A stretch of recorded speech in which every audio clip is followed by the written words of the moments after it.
Pada suatu hari, Fikman tengah makan 10 biji durian dengan sekali telan tanpa mengupas kulitnya. What? Weh, kau tak kupas kulit durian tu ke? Malas. Berapa biji kau dah makan? 9 biji. Banyaknya. Patutlah perut kau tiba-tiba berisi dan berduri. Fikman tercekik.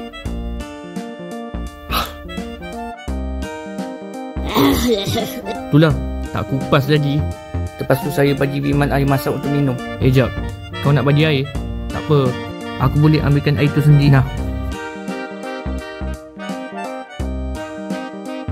Oh, terima kasih. Sama-sama.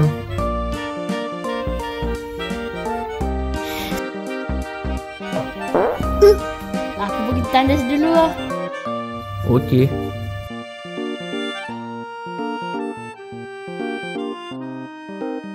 Lah, balik-balik dari tandas, auto kurus balik. Fikman Zuber gajah terlepas. Macam mana boleh ada gajah kat ini? Fikman jadi human. Hah? Kenapa? Asal aku jadi manusia ni? Kau nampak pelik lah. Alamak, aku tak suka jadi macam ni. Aku nak diri sebenar aku balik. Fikman nampak saya tengah main game. Nak collab lah tu. Jangan bagi dia masuk dalam video ni. Benarlah ke dia aku nanti asyik nak kena masukkan channel orang lain dalam video. Alah, collab je. Tu dia. Baru datang kemudian cakap pada muka. Kemudian baru hilang. Padan muka. Diamlah. Fikman datang lagi. Tunggu aku. Aku datang.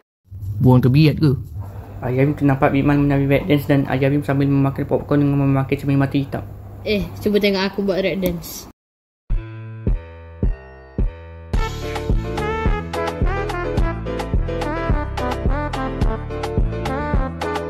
Not bad, not bad. Lepas tu kamu kena langgar kereta tapi kamu jadi kuat.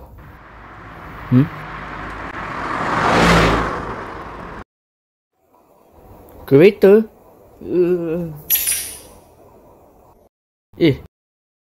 Wow, kuatnya aku. Apa dah jadi? Lepas tu Ayam jatuh meletup.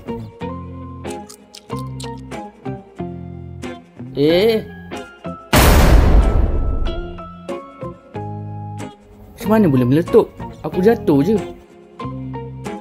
Lepas tu saya dan Azura tengah tengok bola.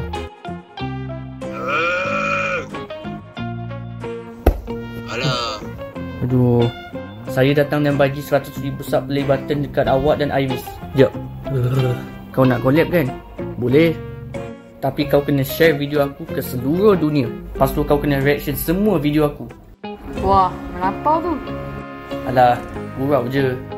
Tapi korang jangan lupa like dan subscribe channel aku tau. Aku pun dah famous juga. Maafkan saya. Nah, ini untuk kamu. Wah. Terima kasih. Tengok. Aku dah ada silver play button. Bukan subscriber kau baru 500 lebih ke? Tak kisahlah. Nah, kau ambil lah Iris ni. Aku tak nak. Wah. Lepas tu silver play button tu jadikan Ayam Ultraman.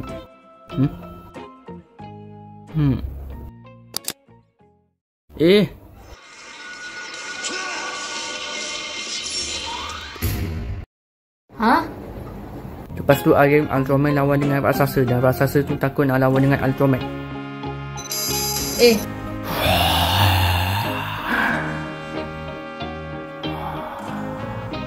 Lah, dah lari. Tamat. Yarin. Aku dah bertukar kepada Hasan.